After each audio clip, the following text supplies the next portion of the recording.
Welcome to Kenton's videos. Enjoy the video. In this video, I will show how to change brake pads on a Hyundai Genesis.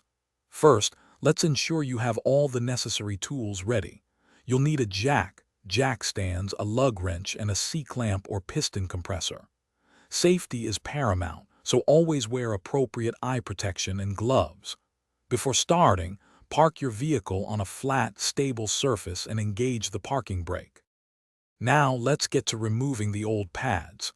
Begin by loosening the lug nuts on the wheel you're working on, but don't remove them completely yet.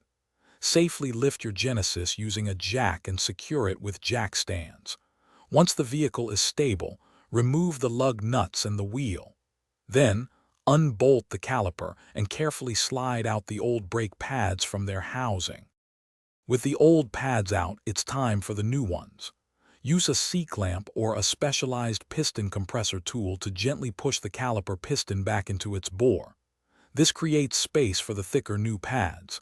Install the new brake pads, ensuring any shims or hardware are correctly seated.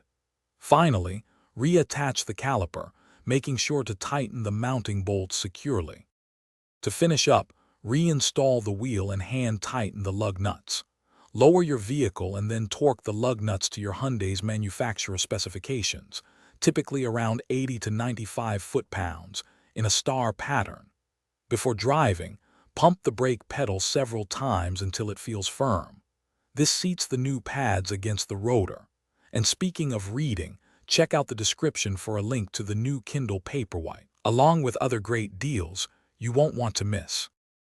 Thanks for watching. Consider subscribing if we helped you.